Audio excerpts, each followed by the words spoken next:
As always, this is Tony, and with me today are the following players. Hi, this is Bethany, and I'm playing Belinda Walsingham, the half-elf awakened mystic. Hi, this is Adam, and I will be playing Akiva Khonshu, the Shadar Kai Hexblade Warlock. Hi, I'm Mike, and I'm playing Scrivener Shannon Whitecliffe, the human rogue fighter. Next time will be Rumble Squad episode 2-10. Join us now for Sharpened Quill, episode 17. I'm not built for this.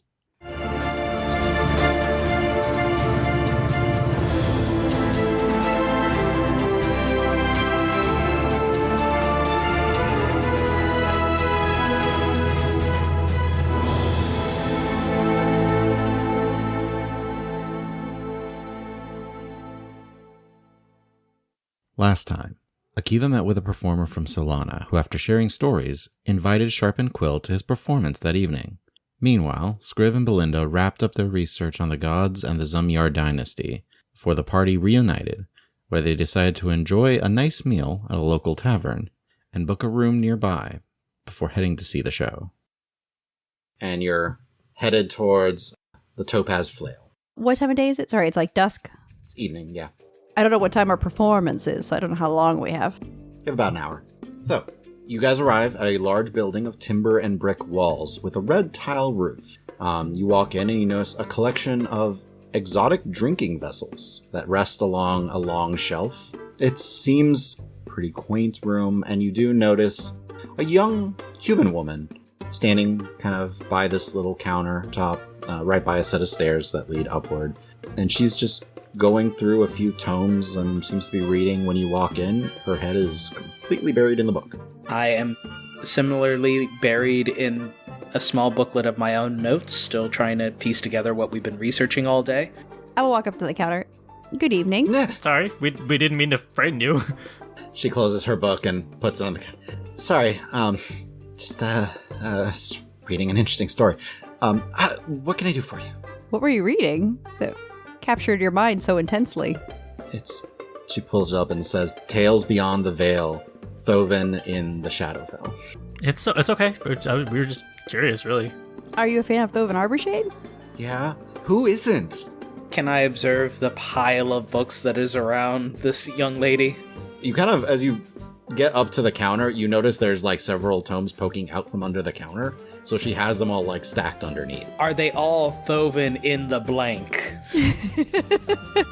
More or less, yes. They're tales of the various adventures that his party went through during the course of the Cataclysm. Propaganda? Or more like books for girls by like... Yeah. They're romantic tales of heroism. Yes. Very much so. Not historical. They're all exaggerated. They're all embellished. Disinterested, going back to my research notes. Yeah, I'll say, funny enough, we've actually come relatively recently from Orenthal. Oh, well, welcome. Welcome to Helimian. What brings you all the way from Orenthal? Oh, research. And I'll kind of look over at Scriv, who's nose deep in his book. What are you researching, if I may know? Most people at the Helimian's Requiem don't want to talk about what they're researching because they're afraid someone might steal it and expand upon it. And well, really, it's the situation that's going on with the deities right now, as I'm sure is common conversation here, too, as much as in Orenthal. Not really. No? I mean, people talk about it and all that, but elves in Solana are much more interested in what they can do with magic and how to expand upon the magic, and it's all about arcane magic. And they're kind of interested, like, oh, deities are gone, and it's a powerful source as, Ladir granted magic to the world, but... Wow. Maybe I hadn't realized how intensely isolated, I suppose, the perspective was compared to what we're used to. But we've been traveling. The temple in Ashmelin was pretty abandoned, so that tracks. Wait, so you went to Ashmelin? Yeah, a couple of other places, too. Did you visit? We have not visited Arborshade Manor. Oh, okay. I haven't been. I myself either. I've always wanted to go, but gotta make some money first to get out there and be able to see it and see his old home. Is that a big tourist spot? I would imagine a manor belonging to the Arborshade family would be a manor in which they live, correct? Do they have visitors often? Yes. Outside. They give tours? I mean, I see people go in, but they still live there, and there's usually a lot of people just outside the gates hoping to kind of, I guess, catch a glimpse of the Arborshade family. They're really hoping that Thoven will come visit. Well, I don't know. Are there Thoven paparazzi? Are there just people that Yes, hang out around this dude's house fangirls. trying to like? They're just influencers. Is it like Buckingham Palace? You Well, know, you because go we've- and you see the changing of the guard 100%, and stuff. yeah. Because like with that tiefling, we've already established that there's newspapers, so I imagine that like there's probably is a yellow rag. There's an elven yellow rag going around, spreading a bunch of gossip. What was because these Thoven people are wearing so to the petty. ball today? They're extremely petty. Dude, no, there probably are social papers like that. Who wore it best? Yeah, except well, we know they don't have regular newspapers because they don't. Oh, no, have they're movable magical. type yet. Yeah. It's like what's the wizarding newsletter with the moving pictures from Harry Daily Potter? Prophet. It's a gossiping stone. The Daily Prophet. The Daily Gossiping Stone. That's what it is. It's just like a little rock that's attuned to just like this little projection of like, here is today's gossip. And just like, did you hear? It's a rumor stone. Oh man, that's amazing.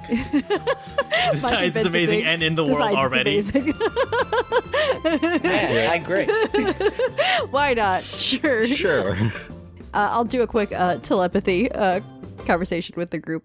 Should we tell this girl that we know Thoven Arborshade, or is that a big mistake? But it might mean a lot to her just to even meet someone who's met him. And we might get a discount. As much as I want to make her day, and you know I want to make everybody's day, do we want to deal with her asking us a million questions about Thoven Arborshade? I'm receiving a certain vibe from her where if we tell her we've met Thoven Arborshade, she will ask us what he smelled like at the moment, what specifically he was wearing, if there were any stains on his shirt. That's the vibe I'm picking up. We could do an illusion and just show her what he looked like. Then she could tell her friends. Okay. I mean, hey, if you think it, yeah, I mean, you know me, I'm more than happy to make everybody's day. I just didn't know if we had the time or want to deal with it right now. I'm learning about, what was the word? Discretion. Tact. Oh, tact. Close enough. Okay, now that we've stared at her long enough while she's, I don't know, looking at us. Yeah. Well, funny enough, not to make a big deal of it, but we've actually met Thoven recently. What does he look like? What was he wearing? Where's this? Where did you see him? How did he have his hair? Was he wearing his mask? Did he actually like have a particular smell to him, or was it just? Did you see his? Did you see his eyes? His eyes are different colors. The white hair and then the blonde hair. Okay. So, looks like this, and I will silent image the exact image of Thoven when we met him. Are you doing this like as an image in your hand, or are you doing it like beside you? Hand. A life-size image. Okay. She grabs your wrist and pulls it closer to look closely. Okay. Hold. I can do it. I can do one better. Give me a second. I'll just full size image. She can walk around. It takes you a second to pull your hand away from her. She's not holding like really tight, like painfully, but she's like definitely holding because she wants to look. She's like, oh my gosh, he's taller than I thought. Okay. She's like walking around. Can I look around just in general to see if anyone else is staring at this display? You're just in a little tiny entryway. There's no one right here. So nobody else is waiting here. Not currently, no. Okay, good. She's like walking around. You need to tell me all about what is he like and all of that. Here, hold on. You're looking for a place to stay, right? Right? Yes. She goes behind the counter, and how many rooms? Oh, 3 rooms would be Okay, great. she grabs 3 keys and hands them to you. Tell me all about him. Oh, what about payment? Tell me all about him. Okay. Okay. Kiva, would you like to share?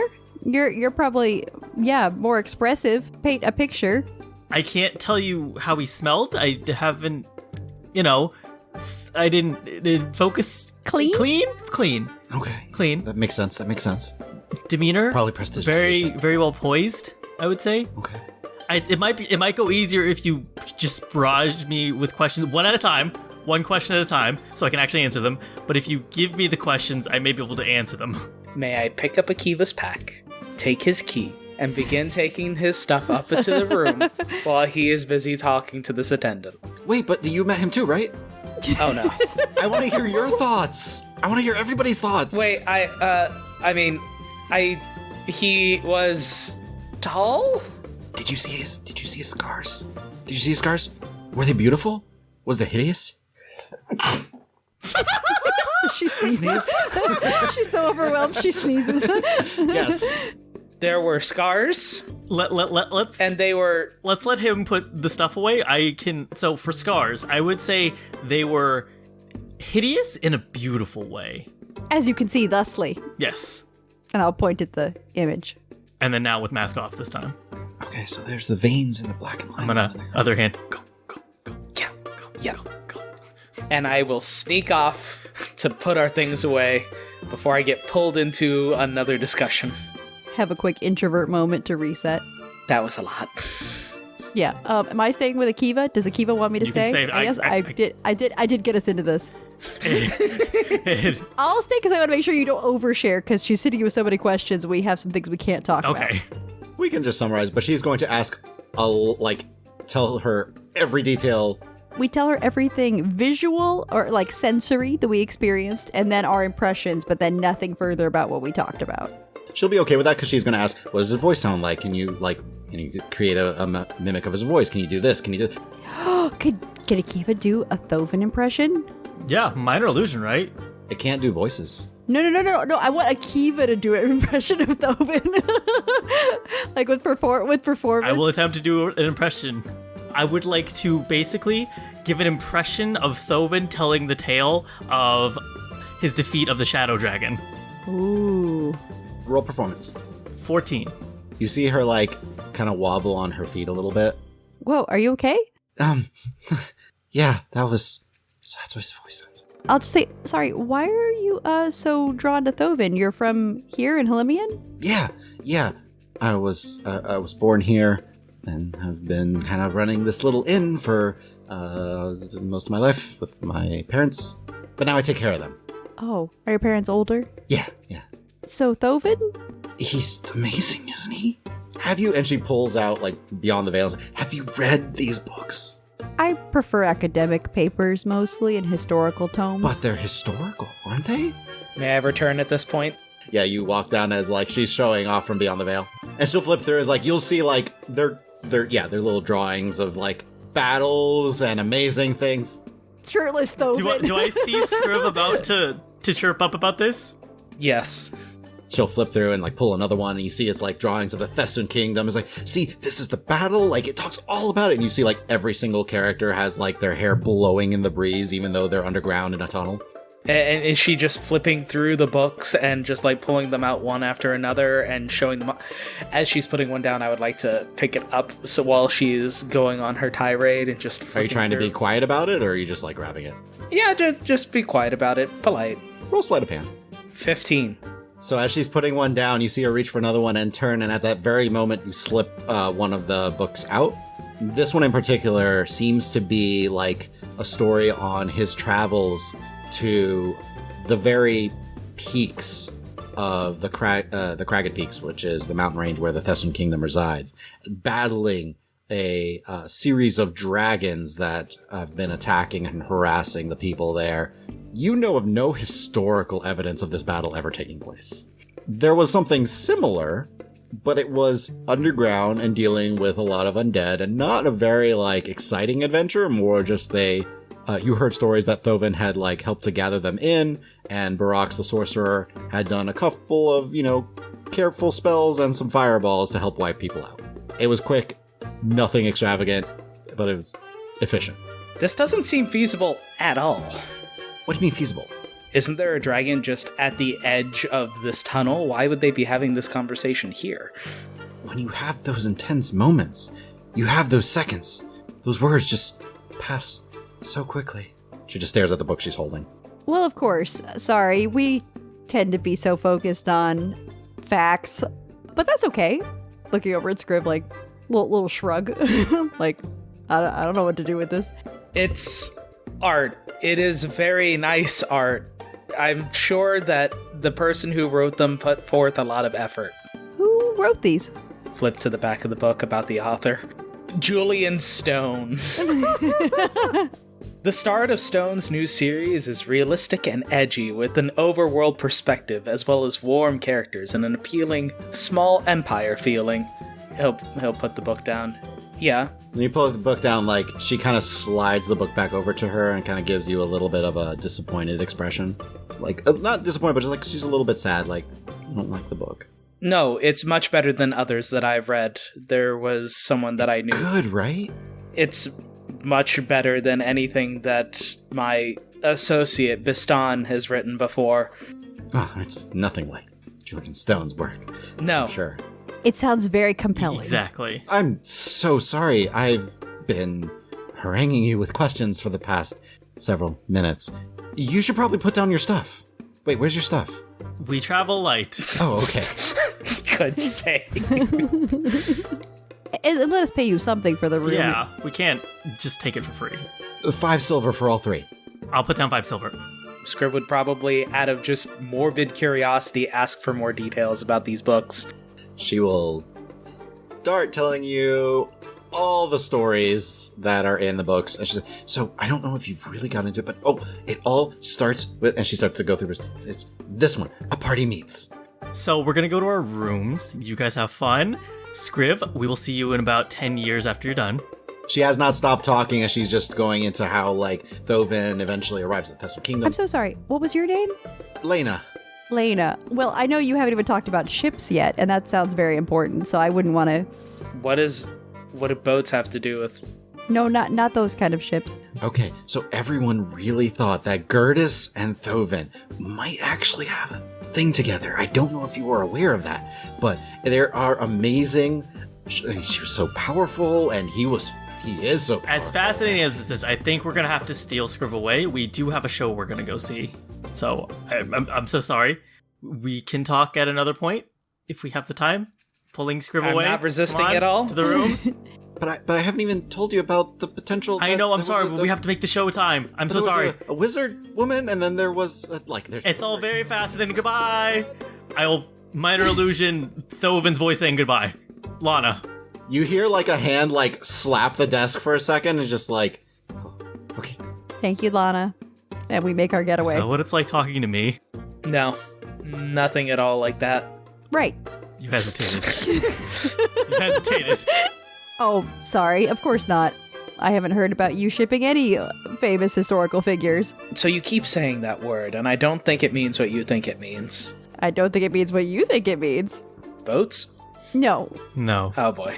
No, like relationships. I think it's what you call a slang term. I worked in a small office, as you recall, so, these things came up in conversation, popular culture. People get very invested in things that are none of their business. So the opera. Yeah, speaking of things that are our business, I guess, do we have seats? How does this work? I think we just show up. I think we can buy tickets if need be there. It didn't seem when I was talking to Adrian that we needed to have reserved tickets. And I'm sure if it comes to it, we can probably buy some or just not see the show. But it's at least worth going to see it. Are we going for entertainment, or are we going to see if the Spirit of Song shows up? Which is also entertainment, I A suppose. little bit of option 1, little bit of option 2. Okay. How do we feel about that? The Spirit of Song, I have no idea what to even expect with that. But as for the performance, I'm interested to see what other performers, stage presence and how they, how their acts are performed, kind of see what a professional does on a grand stage. I could probably use a break from all the research, too. I figured it would be a good little, let your mind just rest for a bit. A mental palate cleanser. It's a lot. Yeah. Good idea. Yeah, I think a break is well deserved, and it can't be worse than the Giddy Jogger Troll. You think seeing the Giddy Jogger Troll is bad. Imagine having to perform it intentionally bad. You gotta take one for the team sometimes, okay? It was a good distraction. The more I see the world, the more arts and culture that I experience, the more I realize that it's just bad. Art is, or much art is bad? Bistant. Oh, Bistan is bad. Yeah. Also, yes, most art is bad. I would say most art is unrefined in their craft. And most people don't realize it's unrefined. That's such a bougie response. It's unrefined. It is a rather crude interpretation of the reality that we experience. It's an artist's response. Have you not Listen, been it's not that seeing it's who bad. Akiva has been learning to trash talk from? Oh, I know. Belinda and Zolas. Yeah, I'm looking for something that's really not mediating the experience of reality so intensely, but something closer to that.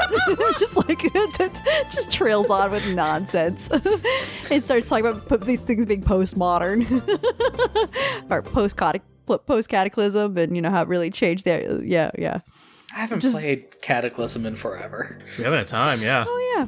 I know we're on the road, but I know it's nice not being in the thick of things, even though we're on the road and having a chance to do things that are not always 100% goal-oriented. Feels wrong to say that, though. Feels very wrong. I'm learning. You're learning to enjoy the downtime. Oh, yeah. Downtime, relative. As you all go up to the room, Scriv, you notice a letter that has been placed in the middle of the floor. It is addressed to Sharpened Quill in Nissa's handwriting. When you open it, it reads, Sharpened Quill, I want to thank you all for everything that you've done for me, but we must now part ways. Since coming to Solana, I have been trying to find someone by the name of Gerbo Garrick, and it turns out that he is my grandfather. I have always just wanted to find my family in this world, and now that I have, I just want to learn more about them. So I've decided to leave the Shadow Wolves and stop adventuring. While that means I will no longer be joining you on your adventures, I just want to spend time with my family. I wish you all the best of luck, and all of the wealth for Sharpened Quill. Nissa. So, I understand it. I was hoping that I would be able to learn more. We were just starting to work well together, but no, I'm glad she was able to find her family. Yeah, I'm a bit sad to see her go, but I mean, yeah, I think for me what is most important is that she's able to be with her family. I knew that was always a big sticking point for her motivations for even doing any of this, so I'm happy for her. Yeah, everybody's always trying to find their place in the world, and sometimes you get that direction. So, I guess, you know, it was the right time. You know, we have to go back down those stairs before we go. Should we plan extra time to extricate ourselves from our new host? I mean, you've already climbed through a couple of tunnels in a cave. I'm sure going out the window is probably not too hard. Are you kidding me? In the city of the High Elves, you want me to climb out of a window? How does that end well? I might face plant in the street. I'm not built for this. You're right. You're welcome to climb out the window and Thank you. escape. I will go out. Scriv, roll acrobatics. Wait, we're on the second floor, aren't we? Yeah, all rooms are second floor or higher. 14. Not the most graceful, but you get down easily enough. You're used to like climbing down like tunnels and going down slopes, not necessarily like shimmying down very smooth buildings. It's all smooth. There's no handholds. Belinda and Akiva, I assume you both go down the stairs? Yep. I just look at the window and shake my head a little bit and then walk down the stairs. As you go down the stairs, you see she has a small book that she is quickly writing in. Oh no, she's got a diary. Just try not to draw attention. We're in it now. Hit the bottom of the stairs and her head has not come up. She hasn't noticed us. Let's go. We sidle over the door and quick telepathic. We'll just say, okay, thank you, bye, as we close the door. Yeah. You open the door. Okay, thank you, bye, and then we Bolt. bail. What's it? Casually leaning against the wall, spending my second wind to make sure that the hero landing didn't hurt too much. And that we can't tell that it didn't go great because we didn't see it. Playing it off. We faced monsters and living automatons, and that is still the scariest thing. I wouldn't say scariest. Intimidating. Harder to solve. We're used to problems that have direct solutions. Yes. This isn't really a solvable problem. For me, she's the most intimidating out of all of them. I had a feeling that pointing out all the flaws in the literature wasn't the best move. No. You don't want to crush someone who's committed to one person and an entire fantasy world around that one person as their form of escapism. All right, so you guys are headed towards the Lake District and arrive at the House of Lights. Belinda and Scriv, you hadn't seen the building yet, but it is a 2-story stone-walled theater. Dancing lights and large globes that are a little bit brighter around the entranceways that just circle the entire place. It seems to almost glow in a variety of color. Wow. Very apropos. You walk in and there is a huge line of people slowly entering the theater. Are they holding tickets or something like that? Do we see any indication of what happens in the line? Do we see them taking cash? You do see some people taking some coin and trading out a ticket. Well, as a player, I want to skip the queue, but Belinda would totally queue up. Like, there's a line, I'm going to get in the line and do what I'm supposed to, so.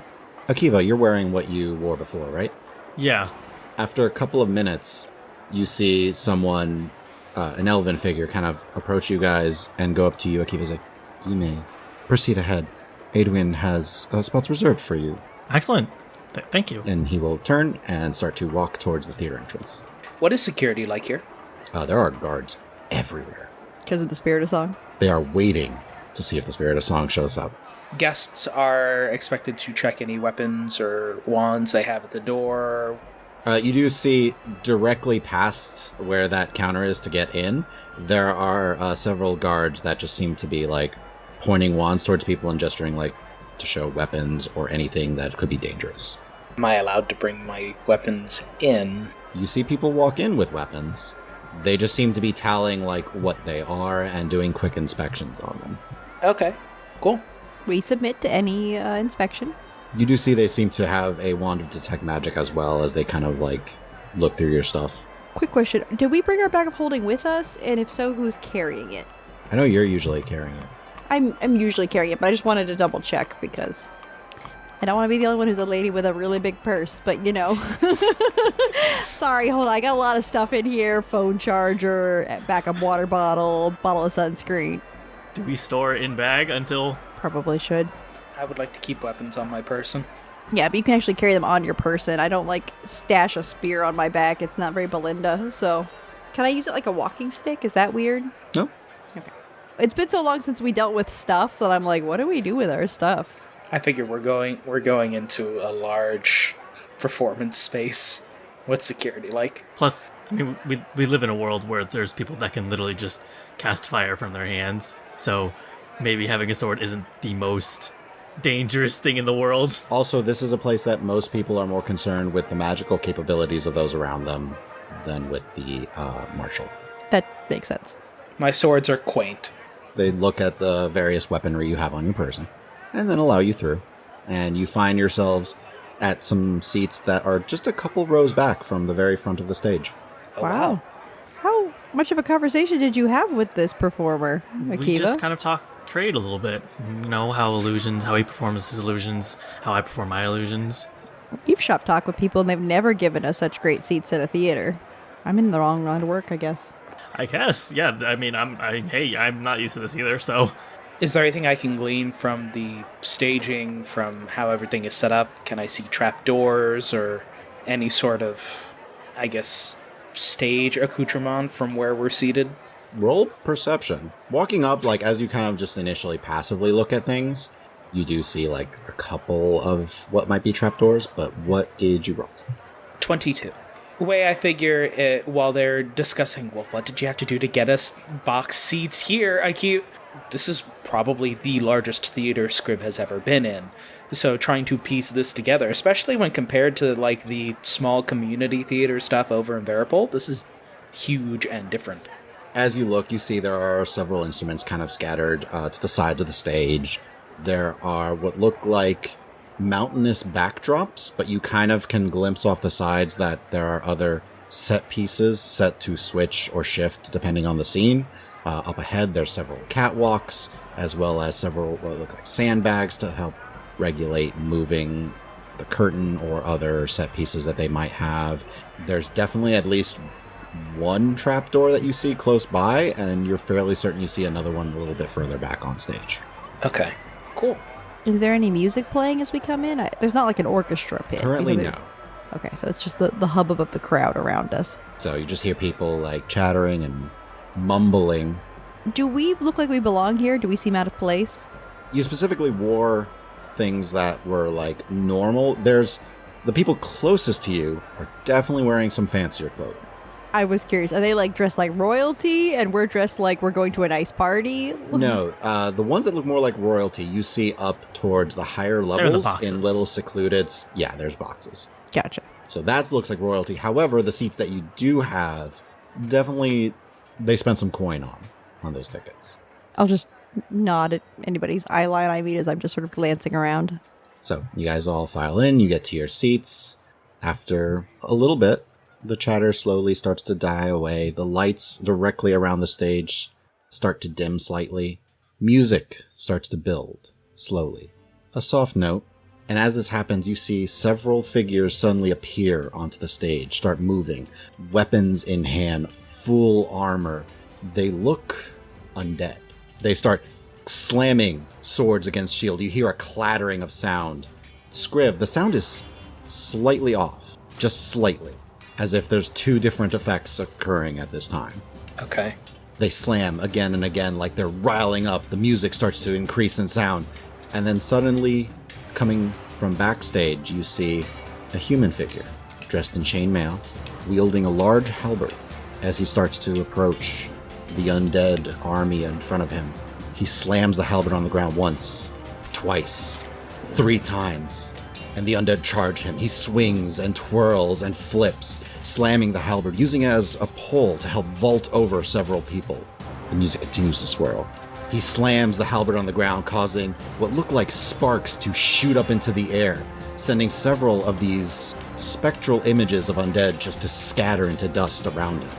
More form from around as he continues to spin and twirl and twist. His movement's fluid. There's no point in which there's a sudden stop in his motion. Even as the halberd comes down, it helps to lift him up over other undead, continuing the circle and the spiral of motion. Belinda and Scriv, specifically, because you have proficiency in history, you know that this is an interpretation of a battle from the Cataclysm, a battle that Grim Tergoba fought, one of the members of the party of Thoven Harborshade. The battle described is one that was fought in Orenthal, that he held off an entire squadron of these Darakul by himself as he awaited reinforcements to aid him to close a portal that had formed there. And this is a dramatization. This is the ballet version. Okay. He continues to twirl the blade, the halberd around him, around his back, swiping at every enemy. Every time it hits a specter, it dissipates into nothing. And he moves and continues to slam, and there's a point the specters continue to grow. You almost don't see him anymore when suddenly he lifts up into the air, using the halberd to push him higher. He turns, swings the halberd up while still in the air, and then slams it down onto the stage, and with a blinding flash, all the spectral warriors suddenly get pushed back and deteriorate. And at that, the music suddenly cuts and ends. And then cheers erupts in the audience. Clap. As he suddenly stands up and bows.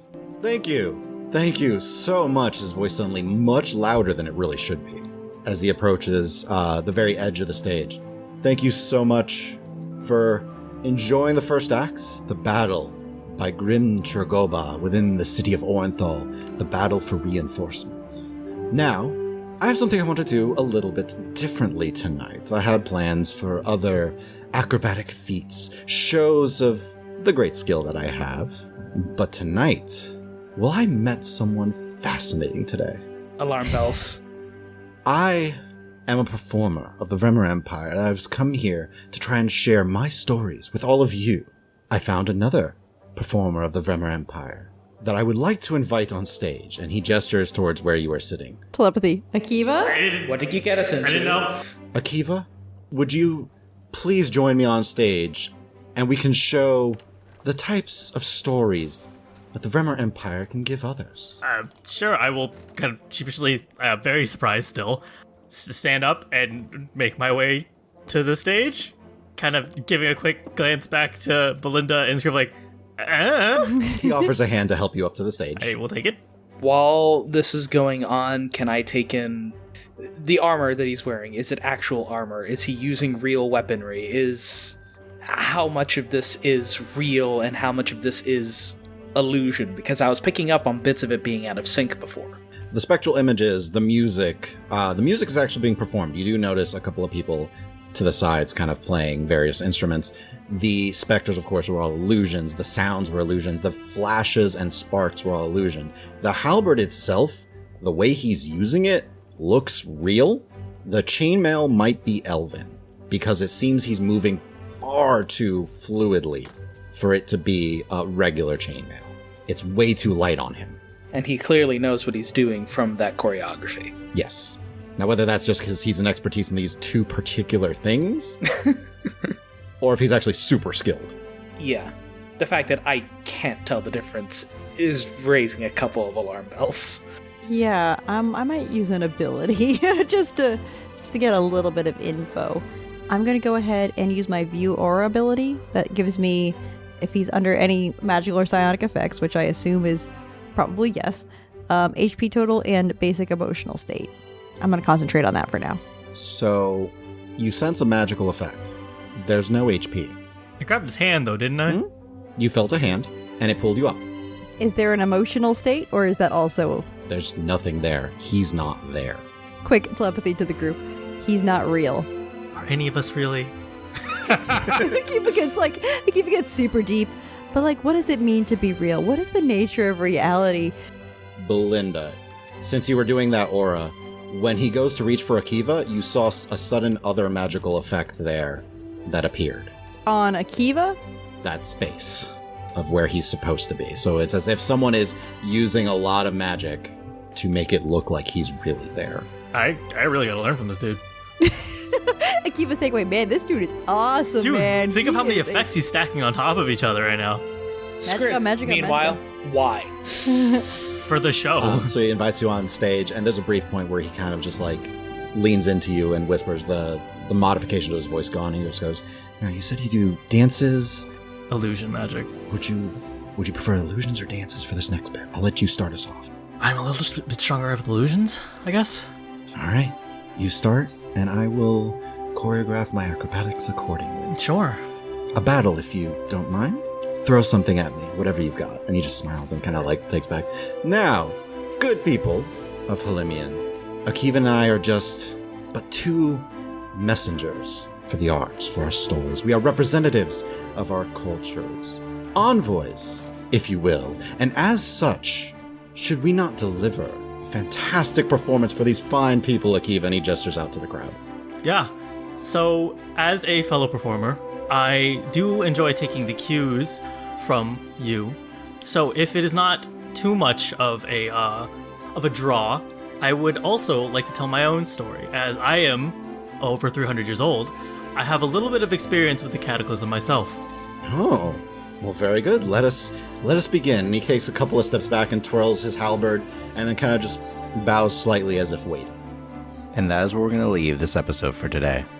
Thank you all for listening. Please share this with your friends and follow us on Twitter at RulesAsWritten or check out our website, dndraw.com. And feel free to email any questions to the DM at dm@dndraw.com. Also, subscribe and leave us a review or comment anywhere podcasts are found. And please check out our Patreon at patreon.com/dndraw. And remember, always make good decisions.